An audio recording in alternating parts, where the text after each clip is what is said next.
Assalamualaikum warahmatullahi wabarakatuh.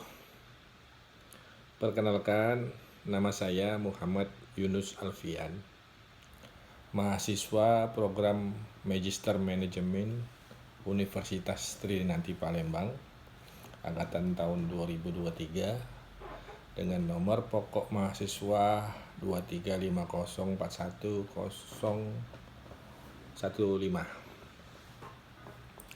Latar belakang pendidikan saya adalah SD Negeri 95 di Palembang, SMP Negeri 4 di Palembang, SMA Negeri 5 di Palembang, dan sarjana strata 1 Ilmu Hukum pada Universitas Taman Siswa Palembang. Saya bekerja sebagai wira swasta dengan mendirikan perusahaan bernama CV Kreatif pada tahun 97 dan kemudian berubah menjadi PT Kreatif Global Solusindo pada tahun 2012.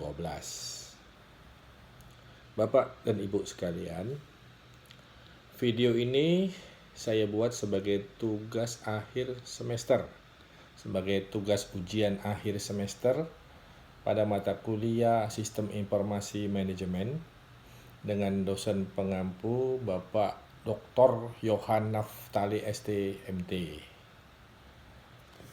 Bapak Ibu yang terhormat,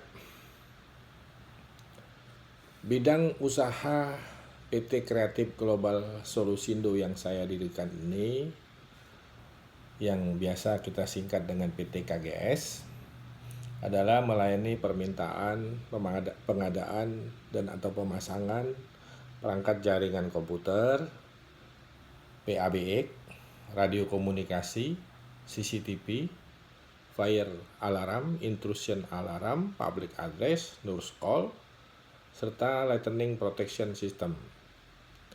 Segmen pelanggan dari PT KGS lebih banyak pelanggan korporat swasta dibanding pelanggan perseorangan maupun instansi pemerintah. Sejak terjadi pandemi COVID-19 beberapa tahun yang lalu, tepatnya tahun 2020, di mana banyak sektor bisnis terganggu aktivitas usahanya, tidak terkecuali juga dengan PT KGS. Penurunan pendapatan atau omset usaha terjadi secara drastis, bahkan tidak jarang dalam beberapa bulan tidak ada pendapatan sama sekali. Hal ini tentunya merupakan pukulan bagi saya maupun bagi PT KGS. Dan guna mengantisipasi kerugian lebih besar atau menyelamatkan perusahaan, kami mencoba mendirikan unit usaha baru dalam bidang layanan jasa internet. Pada tahun 2020 juga, yaitu pada bulan Agustus, kami mengurus perizinan kepada Kementerian Kominfo, yaitu Kementerian Komunikasi dan Informatika, untuk menjadi perusahaan penyelenggara jasa internet atau yang sering disebut dengan Internet Service Provider yang disingkat dengan ISP. Setelah melewati proses uji layak operasi, maka pada Oktober 2020 PT KGS resmi berhak menyelenggarakan usaha di bidang jasa penyelenggaraan telekomunikasi dalam bidang layanan internet. Pelanggan pertama didapat pada bulan November 2020 adalah sebuah perusahaan perkebunan sawit yang berlangganan internet dedicated dengan bandwidth 10 MB per second. Hadirin yang saya hormatin, dalam menyelenggarakan usaha jasa internet ini, PT KGS lebih memfokuskan pada segmen pelanggan korporat, baik swasta maupun pemerintah.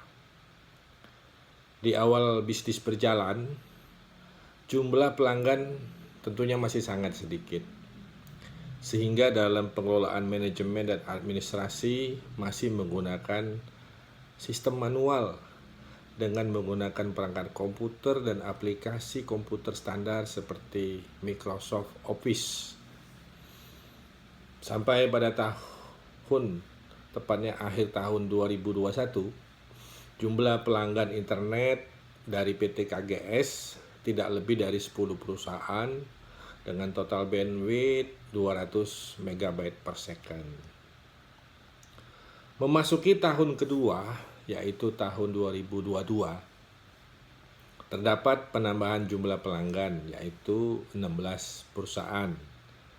Dan di akhir tahun 2022, PT KGS mencoba membangun jaringan di daerah pedesaan yang kondisinya masih blank spot dan diarahkan untuk melayani pelanggan perseorangan atau pelanggan rumahan di daerah tersebut.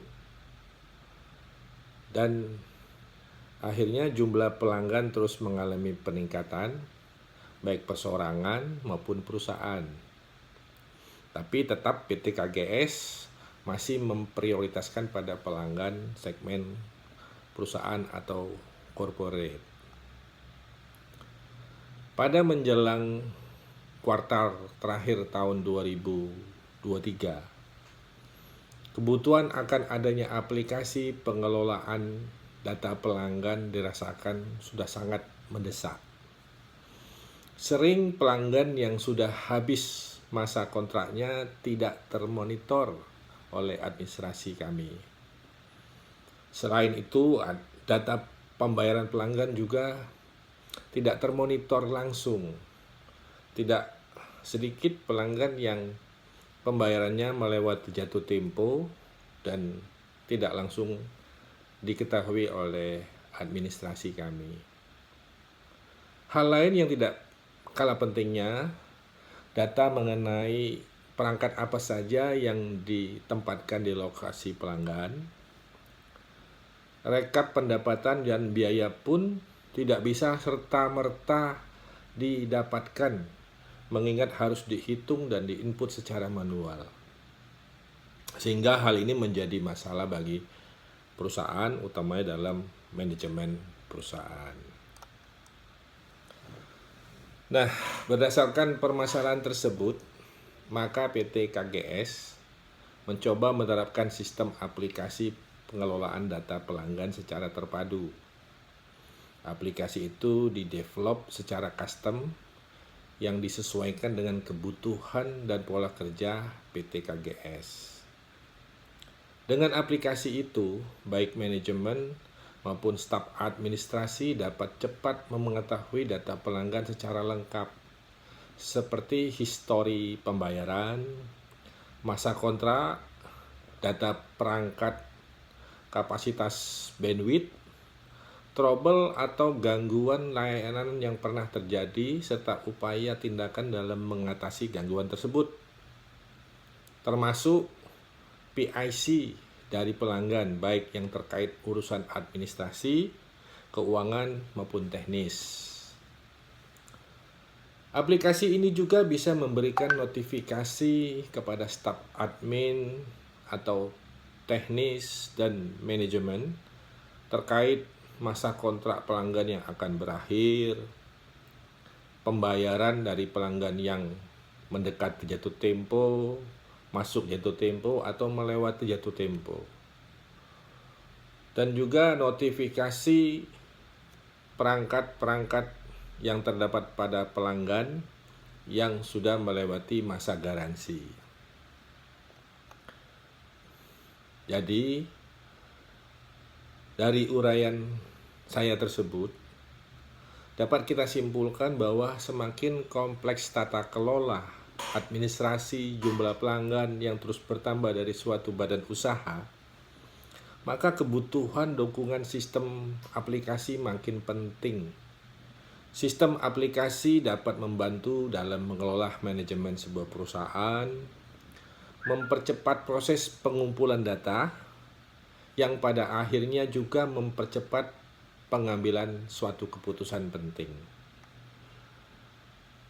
penggunaan sistem aplikasi yang baik tentunya harus disesuaikan dengan tata kelola administrasi dan bisnis dari badan usaha tersebut, sehingga penggunaan sistem aplikasi tersebut akan efektif bagi badan usaha tersebut. Nah, Bapak-bapak, Ibu-ibu sekalian, demikianlah uraian yang dapat saya sampaikan pada video ini. Semoga bermanfaat. Jika ada yang kurang jelas dapat ditanyakan langsung nanti. Saya akhiri dengan ucapan billahi taufik wal hidayah. Wassalamualaikum warahmatullahi wabarakatuh. Salam.